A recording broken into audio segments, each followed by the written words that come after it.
What's going on, people?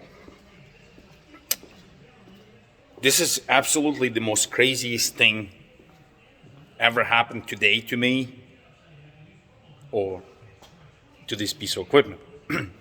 Anyways, it's a pop. 1, 2, 3. Front, back.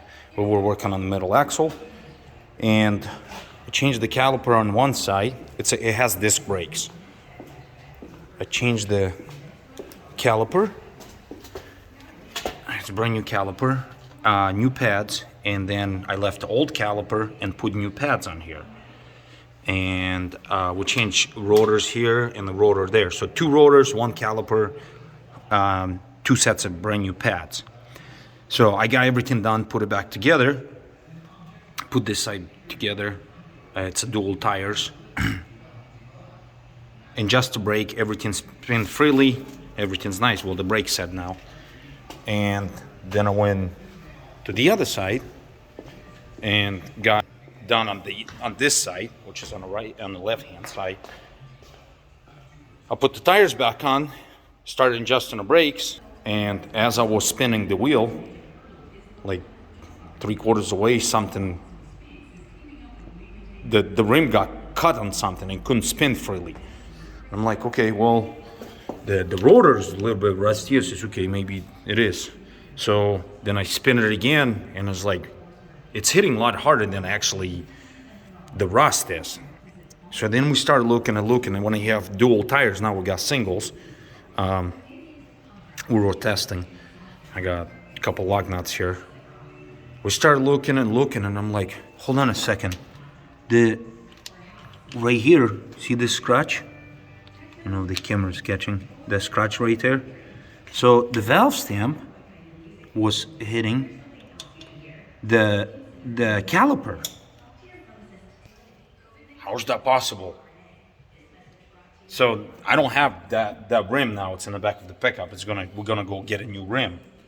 So I was thinking maybe something wrong with the bearing and everything got moved in, or something messed up with the caliper. Took the wheels 3 times off, and I'm looking, and we're putting back on, and we readjust the brake, and I'm like, dude, there's nothing you can screw it up. They're like the simplest thing ever, because this is the most coolest wheel bearings I ever seen. There's no grease. I mean, it is a grease, but you don't have to pack them. It's a seal unit. I was completely blown my mind away. It's like, why are we hitting valve stems hitting the caliper? So I got my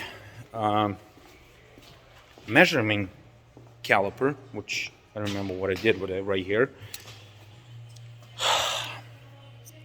So here's the caliper, but the battery's dying. Come on. So I put a caliper right here inside the valve stem and to the edge of the rim, and I coming out right, not quite 2 inches. I'm like, okay. And then the rim was hitting, it's in the back of the pickup. Let me rephrase that again. And the rim sitting outside, somebody left me a rim and a tire. So this one is almost 2 3/4, or 2 7/8 almost difference. So between this rim and that rim is 7/8 of an inch difference on an offset on a hole. The customer's telling me, dude, I changed the pads before and I never had this problem. I never seen a valve stem was hitting the caliper. So it probably did, very lightly, and you didn't notice it, but he just had it repainted all.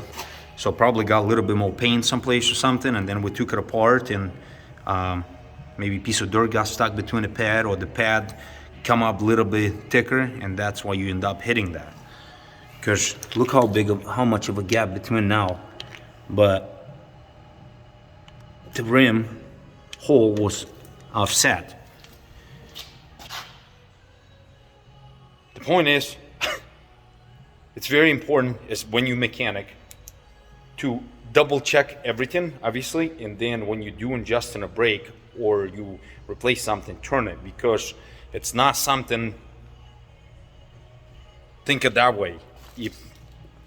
If I would end up putting duals on and didn't adjust the brakes basically on the ground, just tied it up, and then it did it 2 or 3 clicks back, and okay, good to go. The guy would left, and then next thing you know, he would had a flat tire, and the valve stem got ripped off, and he would call me. He's like, dude, how's this possible? And then I would wonder.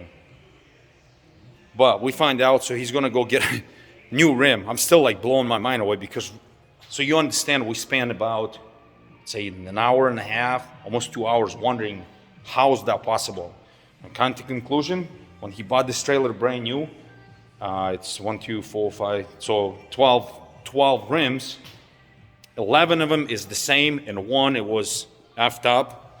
I know you can put the one with the valve stamp farther in on the outside, and then valve stamp farther out on the inside, but he don't like it because the one was sitting on the inside kind of looks crappy.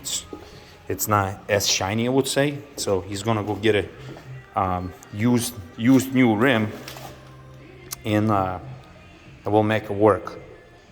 But comment below and tell me if it is a difference. If you knew, let's put it this way, if you knew the rims have holes cut in a different spot.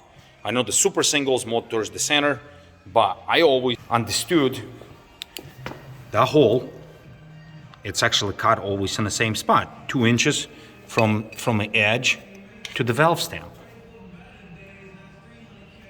Learn something new. Thanks for watching all.